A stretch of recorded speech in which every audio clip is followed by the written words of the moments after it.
BRRRR financing explained, and how investors buy and rehab and rent and refinance and then repeat it all over again.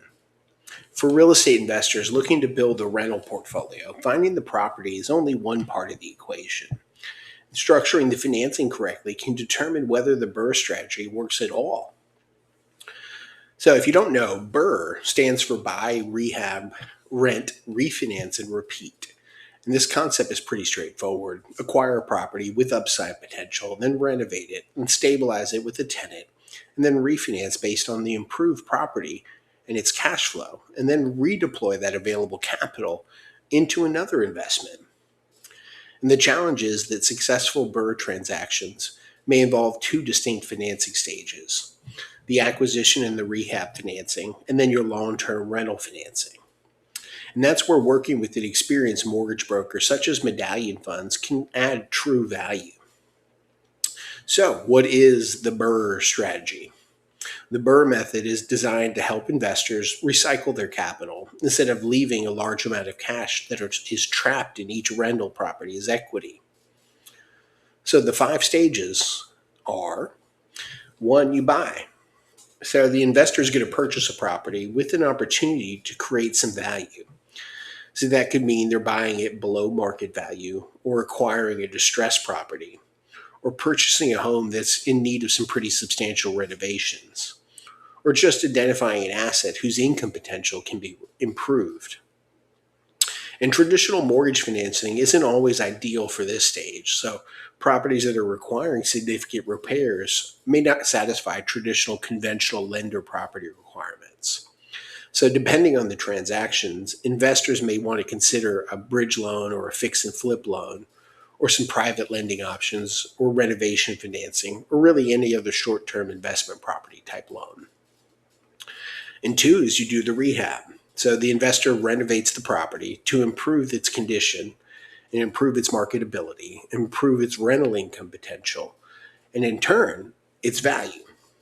And improvements could be, say, updating a kitchen or a bathroom, or flooring or roofing or HVAC systems or electrical or plumbing work, exterior improvements, or a more extensive renovation. And investors should carefully evaluate their acquisition costs and their renovation budget, and any contingency reserves, as well as financing costs and the estimated after repair value, or ARV, before buying the deal. And overestimating the ARV or underestimating the rehab costs can quickly undermine an otherwise promising BRRRR investment. But 3, rent. So once renovations are complete, the investor is going to place the property into service as a rental. And this stage is particularly important because the property's rental income may become a major component of the permanent financing strategy. So for investors that are using DSCR loans, lenders will generally focus heavily on whether the property's qualifying rental income can support its proposed mortgage payment and any other applicable housing expenses that they have to pay as part of the ownership. And this can make DSCR financing really attractive to investors who own multiple properties and are self-employed, or want a qualification structure that's focused primarily on the property's cash flow rather than their personal and traditional employment income. 4 is refinance. And the refinance is where the BRRRR strategy becomes especially powerful. And if the renovations are successful, they're going to increase the property's value, and the asset's also going to be then generating sufficient rental income to support a larger loan. And then the investor can replace that original short-term financing with a long-term rental property loan. And depending on lender guidelines, property value, and seasoning requirements, leverage limits, and cash flow, the refinance may also allow the investor to recover a portion of the original capital invested, and sometimes even more. So for example, imagine an investor acquiring a distressed rental property and then complete substantial improvements. And if those renovations materially increase the property's appraised value, a subsequent refinance could potentially return some invested equity while allowing the investor to retain ownership of a cash-flowing rental property. Now, the exact proceeds are really going to depend on the lender's guidelines and the property's qualifications, and not simply the investor's renovation costs. and then repeat, do it all over again. The final stage is where BRRRR becomes a portfolio building strategy rather than just a single transaction. So instead of selling the renovated property at that time, the investor keeps it as a rental and potentially is going to redeploy that capital that they've recovered through the refinance into another acquisition. And then the process can begin again, rinse and repeat. Buy, rehab, rent, refinance, repeat. And when executed carefully, the strategy can help investors accumulate rental properties while recycling a portion of their investment capital. So let's talk about why financing is critical to a BRRRR strategy. And one of the biggest mistakes an investor can make is focusing entirely on the acquisition loan without really considering the eventual refinance. And your financing strategy should ideally be evaluated before you buy the property initially, before you buy it. So some important questions you might want to be thinking about. So what will finance the acquisition? And how will the renovations be funded? And what is a realistic ARV? And then how much cash will remain invested after the rehab is complete? And what rent should the complete property generate in its new upgraded status? And will the projected rents satisfy the DSCR requirements? And are there appraisal or seasoning requirements before refinancing? And what leverage could potentially be available on the permit loan? And does the property still generate acceptable cash flow with today's financing costs? And the exit strategy matters from day one. So bridge and fix and flip loans for BRRRR investors. And short-term financing can be particularly useful when the property is going to require repairs before it can qualify for that permanent rental refinance. And a bridge or a fix and flip loan may provide financing for the acquisition, and depending on the program, it could also include renovation costs. So the difference with a BRRRR is really the intended exit. And a traditional house flipper is typically get a plan to buy it, then rehab it, and then to sell it. Whereas a BRRRR investor typically had plans to buy it, rehab it, then rent it, and then refinance it and hold it.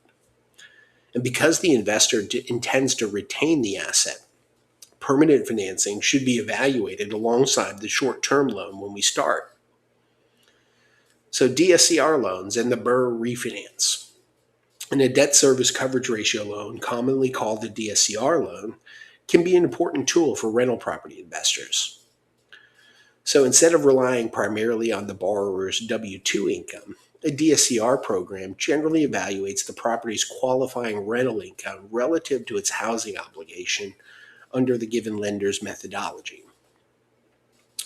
And this can be particularly useful for investors who own multiple rental properties and are self-employed and may have complex tax returns, or generally reinvest heavily into their business and want to expand a rental portfolio, and just generally prefer property-focused underwriting.